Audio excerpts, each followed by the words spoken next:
The Galactic Council's Grand Chamber buzzed with anticipation. Hundreds of species from across the known universe gathered in the massive crystalline hall, their varied forms creating a living tapestry of colors and shapes. At the center of attention stood Ambassador Marcus Thorne, Earth's sole representative, his weathered face betraying no emotion as he faced the assembled alien dignitaries. High Chancellor Vexter, a towering figure with iridescent scales and piercing golden eyes, gazed down from his elevated platform. The Council has reviewed Earth's petition for membership, he announced, his voice resonating through the chamber. We find your species lacking. Scattered laughter echoed through the chamber. Trade Minister K. Elrix of the Centaurian Empire fluttered her luminescent wings in amusement. Their technology is primitive, their military presence is negligible, they barely control their own solar system. Ambassador Thorne remained motionless, his deep brown eyes studying each speaker in turn. His simple black uniform stood in stark contrast to the ornate robes and bio-enhanced armor worn by the other representatives. Perhaps, suggested War Master Dux of the Orion Collective, his metallic tendrils writhing with barely contained contempt, we should consider Earth not for membership, but for integration into our more advanced societies. More laughter followed, but this time with an edge of cruelty. The meaning was clear: Earth would be carved up among the powerful, its resources and people exploited at will. The motion stands, declared High Chancellor Vexter. All those in favor of declaring Earth an open territory for resource acquisition and cultural integration, make your intent known. A forest of appendages rose into the air, tentacles, claws, wings, and more. The vote was unanimous, save for Earth's single representative. Ambassador Thorne finally moved, taking one step forward. The chamber fell silent, expecting perhaps a plea for mercy or an outburst of anger. Instead, he smiled. "Thank you," he said, his voice carrying clearly through the vast space. "You have just made the greatest mistake in galactic history." War Master Dux laughed, his metallic tendrils clanking against his armor. "Is this a threat from a primitive species?" "Not a threat," Thorne replied calmly. "A fact." He reached into his pocket and retrieved what appeared to be a simple metallic sphere. "You see, we knew this day would come. We've been watching, waiting, preparing. What you've seen of Earth, our visible technology, our apparent military capability, it's all been a carefully crafted illusion." The sphere floated from his hand, expanding into a holographic display that filled the chamber. The images showed vast underground cities, massive shipyards hidden beneath Earth's oceans, and weapons systems that made the assembled aliens' most advanced technology look primitive by comparison. "For the past century, while you dismissed us as barely worth noticing, we've been building, learning. Every alien technology you so proudly displayed, we studied and improved upon. Every weakness in your defenses, we documented. Every secret you thought was safe, we uncovered." The chamber had grown deathly quiet. High Chancellor Vexter's scales had lost their luster. "Impossible," he whispered, but there was fear in his voice. "You've all made the same fundamental mistake," Thorne continued, his voice taking on an edge of steel. "You assumed that because we didn't show our strength, we had none. You looked at our peaceful overtures as signs of weakness. You never asked yourselves why a species that had mastered nuclear physics centuries ago still appeared to struggle with basic spaceflight." The holographic display shifted, showing massive fleets of ships unlike anything the Council had ever seen, their dark hulls seeming to bend light itself around them. "As of this moment, humanity withdraws its petition for membership. We are not here to join your council. We are here to replace it." "You can't," Trade Minister K. Elrix began, but her voice trailed off as new images appeared, human stealth ships, already in position around every major world represented in the Council. "We can, we have, and now, thanks to your vote, we will." Ambassador Thorne's smile remained, but it no longer reached his eyes. "You have one standard galactic day to evacuate your military forces from their current positions and return to your homeworlds. Any resistance will be met with immediate response. Earth is not your prey as you assumed. We are the hunters you never saw coming." As panic began to spread through the chamber, Thorne turned to leave. At the doorway, he paused and looked back at the stunned assembly. "Oh, and one more thing, we're keeping the voting record. Every representative who voted to enslave my people. Well, let's just say humanity has a long memory and a refined sense of justice." The chamber erupted into chaos as Thorne departed, leaving behind a galaxy that was just beginning to realize how badly they had underestimated humanity. The age of alien dominance was over. The era of human ascendancy had begun. The Orion Collective's warfleet dropped out of hyperspace at the edge of the Sol system, their massive ships casting long shadows across the void. Grand Admiral Zayark stood on the bridge of his flagship, the Stellar Dominance, his cybernetic eye scanning the tactical displays with cold precision. 20,000 ships, he announced to his assembled commanders. The largest fleet ever assembled in galactic history, Earth's bluff ends today. No one had slept in the 26 hours since Ambassador Thorne's dramatic exit from the council chambers. The various alien powers, driven by fear and wounded pride, had rushed to combine their forces. They convinced themselves that Earth's display of power had been an elaborate deception, a desperate gambit by a primitive species. Fleet Commander Naira, her crystalline form shimmering with barely contained energy, studied the sensor readings. No sign of the human fleet, Admiral. Their orbital stations appear minimal, exactly as our intelligence suggested. Zayarx allowed himself a slight smile. As expected, their holographic tricks may have fooled the Council, but they can't hide an entire armada. Begin the advance. The massive fleet moved forward, weapons charged, shields at maximum. They expected resistance, perhaps some hidden orbital defenses. What they didn't expect was silence. Earth hung before them, blue and serene. No warnings, no threats, no signs of the incredible military power Thorne had promised. The fleet advanced past Mars, then the Moon, meeting no resistance. "This is almost disappointing," Naira remarked. "Perhaps we should have sent a smaller force." Her words cut off as every sensor screen on the bridge suddenly went dark. The entire fleet, in perfect synchronization, lost all external readings. "Report," Zayarx barked, his cybernetic eye frantically scanning for data. "Unknown interference," his technical officer responded. "It's as if space itself is being distorted around us." That's when they saw them. Emerging from what appeared to be tears in the fabric of reality itself, the human ships appeared. They didn't rise from Earth or emerge from behind the Moon. They simply materialized as if they had been there all along, hiding in dimensions the aliens couldn't perceive. "Impossible," Zayarx whispered. The human vessels were unlike anything he had ever seen. Their hulls seemed to shift and flow like liquid metal, and they moved with an agility that defied the laws of physics as he understood them. A communication channel opened across the entire alien fleet. A calm voice spoke, belonging to Fleet Marshal Diana Joe of the Earth Defense Force. "You were warned, you chose not to listen." The human ships struck first. They didn't use conventional weapons, no laser beams, no plasma torpedoes, no kinetic projectiles. Instead, waves of pure gravitational force rippled out from their vessels. Wherever these waves touched alien ships, space itself seemed to twist. Hulls crumpled, shields shattered, and entire dreadnoughts were compressed into spheres the size of shuttlecraft. "Evasive action," Zayarx commanded, but it was futile. The human vessels moved through his fleet like sharks through a school of fish, their advanced technology making the aliens' best defenses meaningless. Fleet Commander Naira watched in horror as a single human ship approached the Stellar Dominance. It was smaller than their flagship, its surface rippling with patterns that hurt her crystalline eyes to observe. "How?" she demanded. "How did they hide this level of technology?" The answer came not from the humans but from her own sensor officer. "Marshal, I'm detecting temporal signatures. These ships, they're not just advanced, they're from the future." Understanding dawned on Zayarx's face. Earth hadn't just been hiding their technology, they had been receiving it from their own future, preparing for this very moment across centuries. Every apparent weakness had been carefully staged, every seeming limitation a calculated move in a game that had been centuries in the making. The battle, if it could even be called that, lasted less than 15 minutes.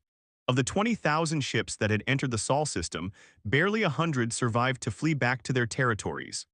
The rest floated in pieces or had been transformed into unrecognizable masses of twisted metal.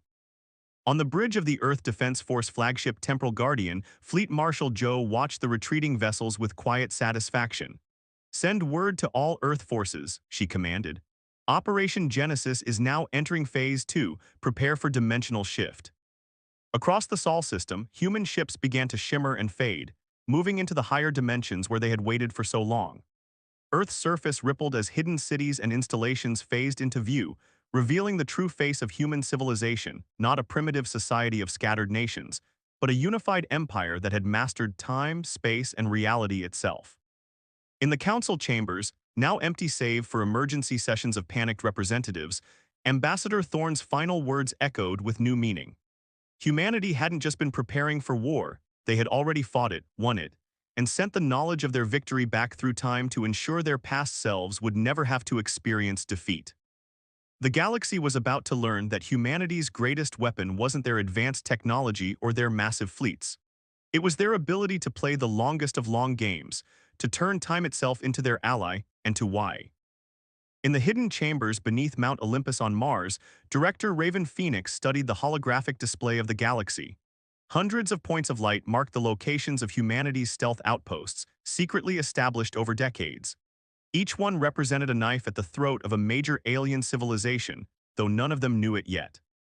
"Begin Operation Starfall," she commanded, her voice carrying through the quantum-linked communication network to every human vessel across the galaxy. "Show them what happens when you threaten Earth."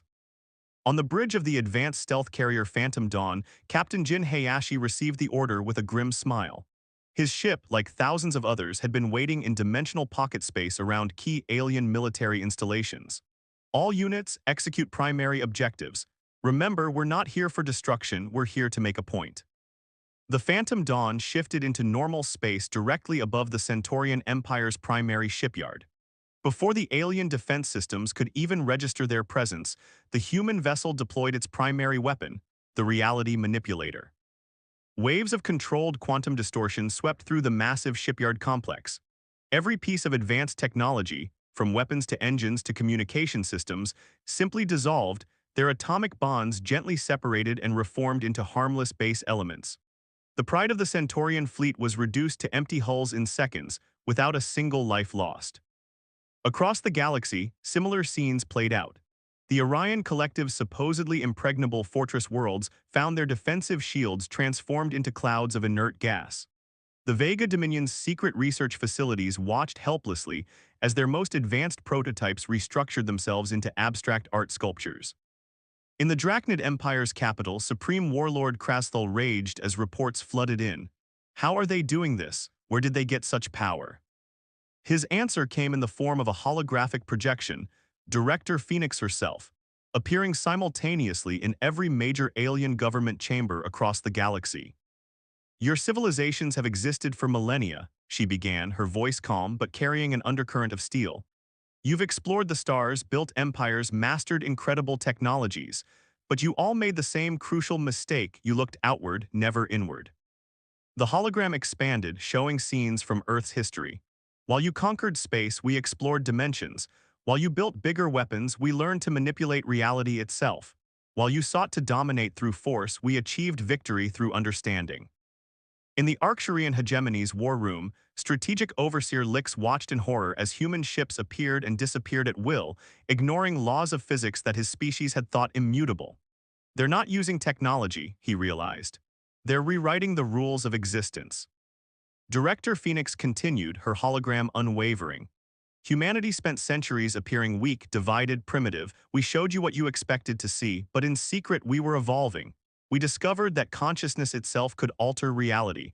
We learned to tap into the quantum fabric of the universe. We became something more." To demonstrate her point, she gestured, and across the galaxy, every alien weapon system simultaneously transformed into flowering plants. "We could have annihilated your civilizations," she said. "Instead, we chose to show mercy, to teach a lesson." On the Phantom Dawn, Captain Hayashi received new readings from his quantum sensors. The alien responses were exactly as predicted: fear, confusion, and the beginnings of understanding.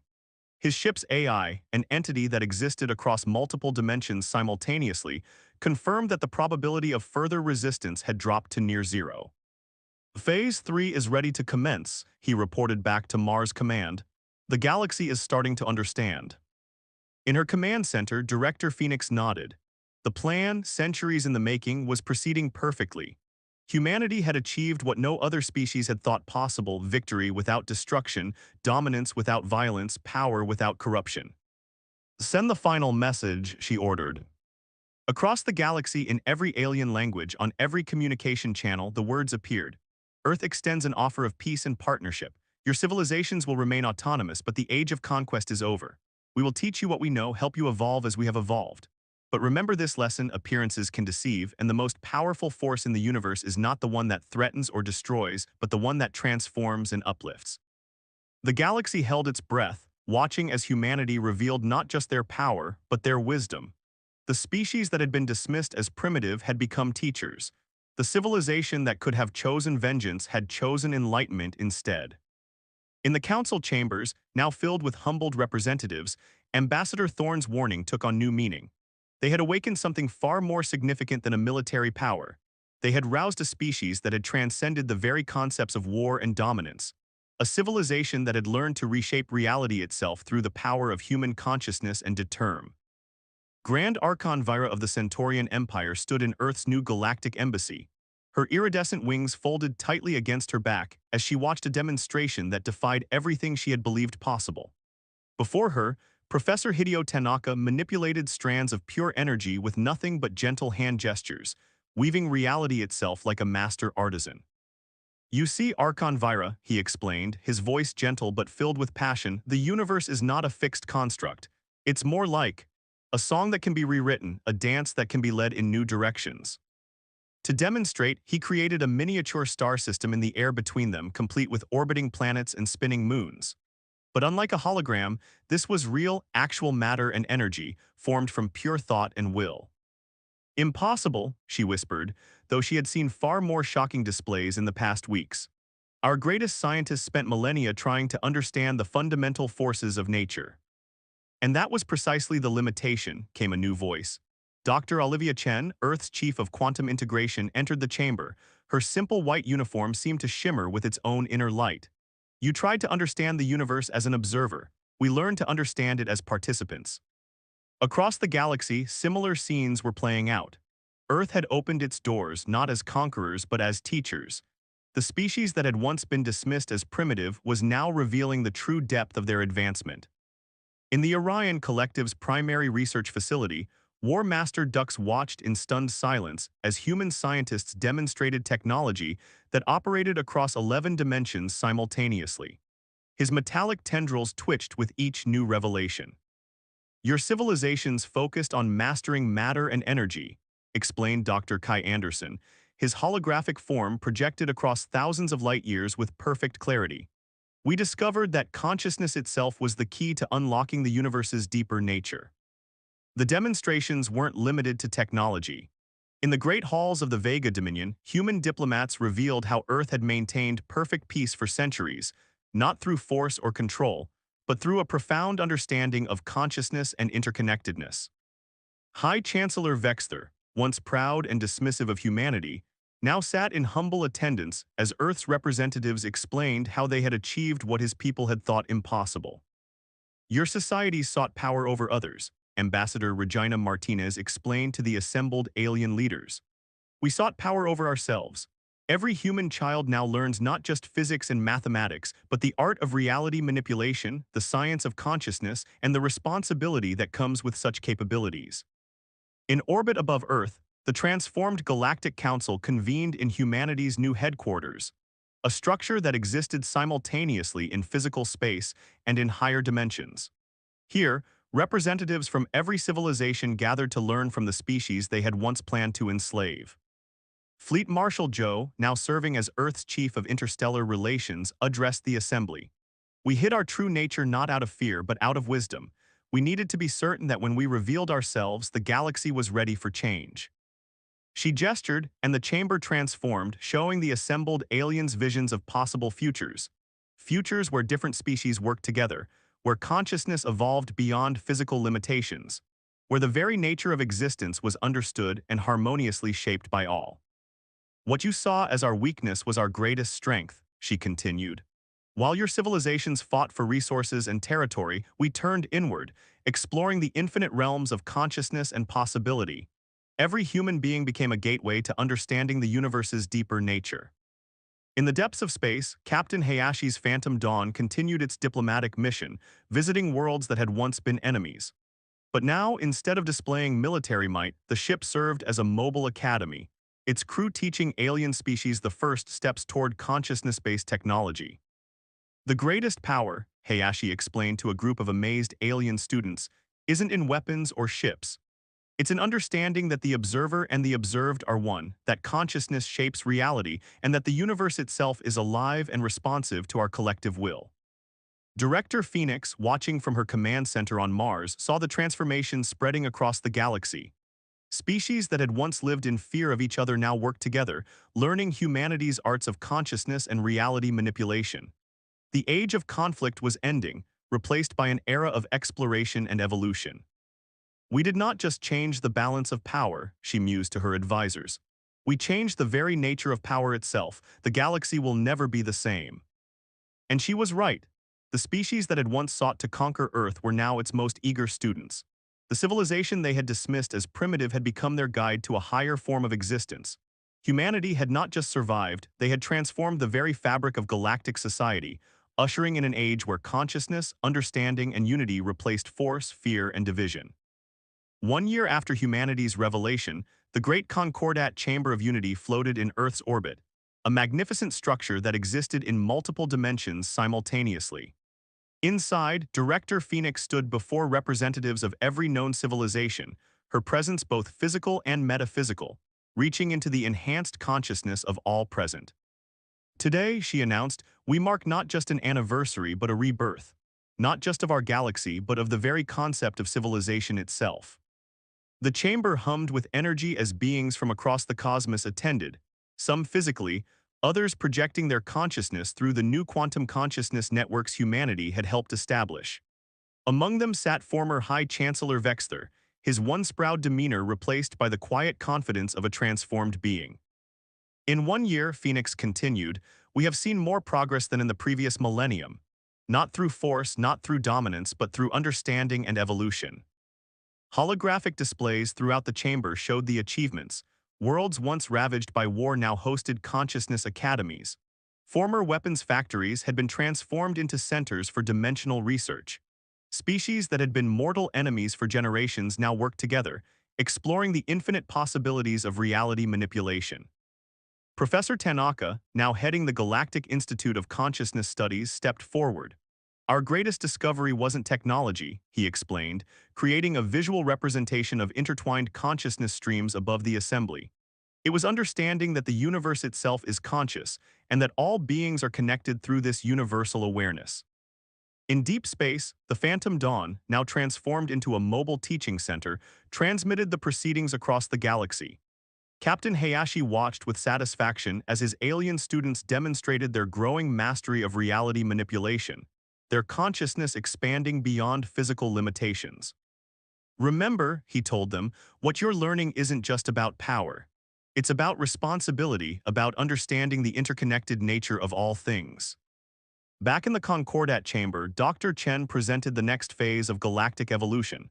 We've moved beyond the concept of separate species, she explained. Through consciousness integration, we're discovering that diversity isn't a barrier, it's a strength. Each species brings unique perspectives to our understanding of reality.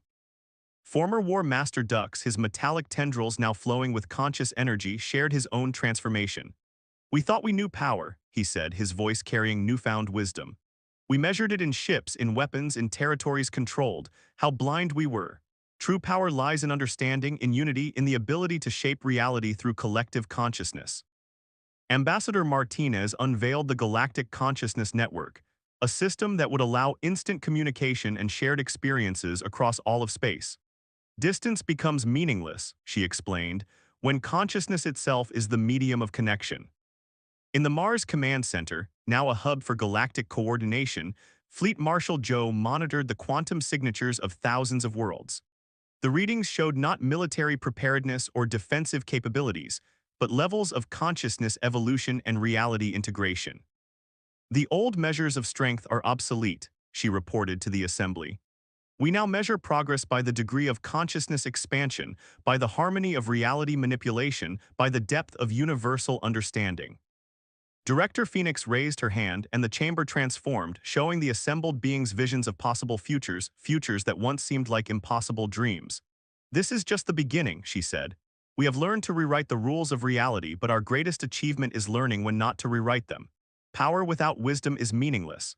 Knowledge without understanding is empty. The galaxy had indeed trembled before humanity, but not in fear. It had trembled in anticipation of transformation. The species that had once planned to enslave Earth had found themselves liberated instead, freed from the limitations of their old understanding, their old conflicts, their old ways of existing. As the ceremony concluded, Phoenix shared a final vision, one of a galaxy where consciousness flowed freely between all beings, where reality itself responded to the collective wisdom of all species, where the very concept of separation had been transcended. "We are no longer separate civilizations," she declared. "We are the universe becoming conscious of itself, exploring its own infinite possibilities. The age of division is over. The age of unity has begun." The assembled beings rose as one, their consciousness merging in a moment of shared understanding. The galaxy had not just been conquered by humanity, it had been transformed by them. The species that had hidden their true nature for so long had become not masters, but teachers, not conquerors, but guides to a higher form of existence.